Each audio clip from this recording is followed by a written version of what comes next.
আসসালামু আলাইকুম। আপনারা দেখছেন এখন সংবাদ 24, সাথে আছি আমি অহনা। কিন্ডারগার্টেনের জন্য সরকারি নীতিমালার আশ্বাস। আমিনুল হকে মোহাম্মদ মনির হোসেনের ভিডিও তথ্যচিত্র।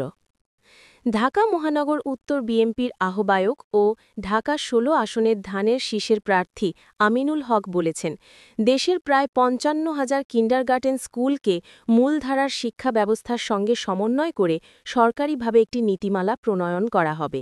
একই সঙ্গে এসব বিদ্যালয়ের শিক্ষকদের এমপিও ভুক্তিসহ প্রয়োজনীয় সুবিধা নিশ্চিতের উদ্যোগ নেওয়া হবে।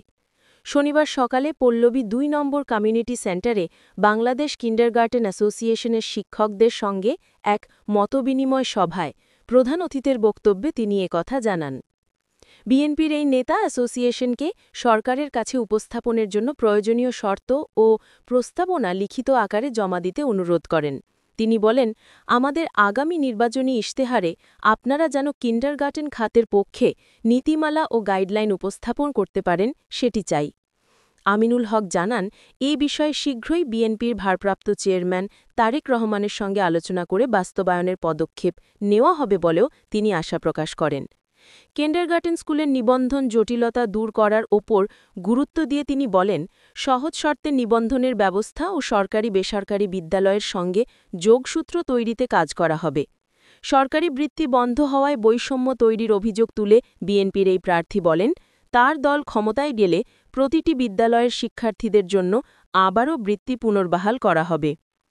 সভায় বাংলাদেশ কিন্ডারগার্টেন অ্যাসোসিয়েশনের চেয়ারম্যান ড.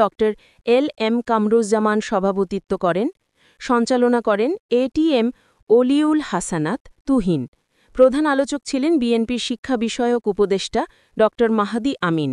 এছাড়া ঢাকা মহানগর উত্তর বিএনপির যুগ্ম আহ্বায়ক মাহবুব আলম মন্টু, বিকে এর ভাইস চেয়ারম্যান শহীদুর রহমান বাবু, হামিদুল ইসলাম, মনিরুল ইসলাম, যুগ্ম মহাসচিব রফিকুল ইসলাম, শিক্ষা সচিব নজরুল ইসলাম, হায়দারুল ইসলাম, আরিফুল ইসলাম বাদশাসহ সংগঠনের বিভিন্ন নেতৃবৃন্দ ও শিক্ষক শিক্ষিকারা উপস্থিত ছিলেন। প্রত্যেকটি শিক্ষক শিক্ষিকার কাছে, প্রত্যেকটি ছাত্রছাত্রীদের কাছে, প্রত্যেকটি অভিভাবকের কাছে যাতে এই সুযোগ সুবিধাগুলো আমরা পৌঁছে দিতে পারি সেই বিষয়ে আমরা ইতিমধ্যে আলোচনা করে আমাদের মাননীয় ভারপ্রাপ্ত চেয়ারম্যান জনাব তারেক রহমানের সাথে কথা বলে আমরা সেই প্রস্তাবনাটি আমরা কিভাবে এক্সিকিউশন করা যায় সে বিষয়ে ইনশাল্লাহ আমরা সকলেই পদক্ষেপ নিব। প্রিয় উপস্থিতি, আমাদের আরেকটি বড় সমস্যা আপনাদের, সেটি হচ্ছে যে আপনাদের যে নিবন্ধনের যে বিষয়টি রয়েছে সেটি অত্যন্ত জটিল একটি বিষয়, আমি যেটি স্যার বলার চেষ্টা করছিলেন। তো সেই জায়গাতেও আমার কাছে মনে হয় যে আমরা সহজ শর্তে কিভাবে আপনাদেরকে নিবন্ধন দেওয়া যায় বা কিভাবে